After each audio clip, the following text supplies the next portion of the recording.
ನಮಸ್ಕಾರ ವೀಕ್ಷಕರೇ, ಮತ್ತೊಮ್ಮೆ ನಿಮಗೆಲ್ರಿಗೂ ಗೀಶ್ ಕಿಚನ್ಗೆ ಆದರವಾದ ಸ್ವಾಗತ. ಇವತ್ತು ನಾವು ಸಬ್ಬಸಿಗೆ ಹೆಸರು ಬೇಳೆಯ ವಡೆ ಹೇಗೆ ಮಾಡೋದು ಅಂತ ನೋಡ್ಕೊಂಬರೋಣ. ಮೊದಲಿಗೆ 1 ಕಪ್ ಹೆಸರು ಬೇಳೆಯನ್ನು 2 ಗಂಟೆಗಳ ಕಾಲ ನೆನೆ ಹಾಕ್ಕೊಳ್ಳಿ.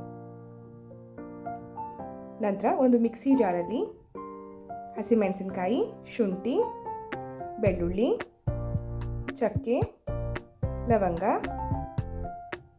ಕೊತ್ತಂಬರಿ ಸೊಪ್ಪು ಸ್ವಲ್ಪ ಹಾಗೆ ಪುದೀನ ಸೊಪ್ಪನ್ನು ಹಾಕ್ಕೊಂಡು ರುಬ್ಬಿಕೊಳ್ಳಿ.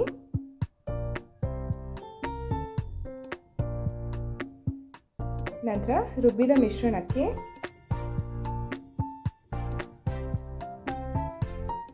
ಸ್ವಲ್ಪ ಹೆಸರು ಬೇಳೆಯನ್ನು ಹಾಕೊಳ್ಳಿ. ಹಾಗೆ ನುಣ್ಣಗೆ ರುಬ್ಕೋಬಾರ್ದು, ತರಿಯಾಗಿರಲಿ.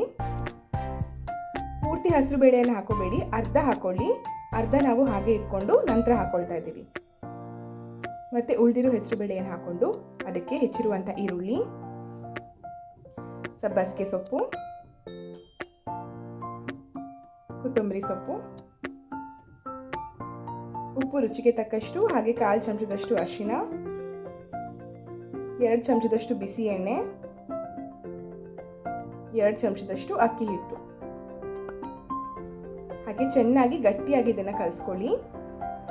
ಬೇಕಾದರೆ ಒಂಚೂರು ನೀರು ಹಾಕೋಬಹುದು, ನೀರು ಹಾಕೊಳ್ಳದೆ ಮಾಡಿದ್ರೆ ಚೆನ್ನಾಗಿರುತ್ತೆ. ಕಾದ ಎಣ್ಣೆಯಲ್ಲಿ ವಡೆ ಆಕಾರದಲ್ಲಿ ಇದನ್ನು ಕರಿಬೇಕು. ಉರಿ ಸಣ್ಣದಾಗಿರಲಿ, ಇಲ್ಲಿದ್ರೆ ಒಳಗಡೆ ಬೇಯೋದಿಲ್ಲ. ಹೊಂಬಣ್ಣ ಬರೋ ತನಕ ಕರಿದುಕೊಳ್ಳಿ. ಹೀಗೆ ತಯಾರಾಗುತ್ತೆ ರುಚಿಯಾಗಿರುವಂತಹ ಸಬ್ಬಸಿಗೆಯ ವಡೆ. ಇದು ಹೇಗಾಗಿದೆ ಅಂತ ತಯಾರಿಸಿ ಕಮೆಂಟ್ಸ್ ಮೂಲಕ ತಿಳಿಸಿ. ಹಾಗೆ ಸಬ್ಸ್ಕ್ರೈಬ್ ಮಾಡೋದನ್ನು ಮರಿಬೇಡಿ. ಧನ್ಯವಾದ.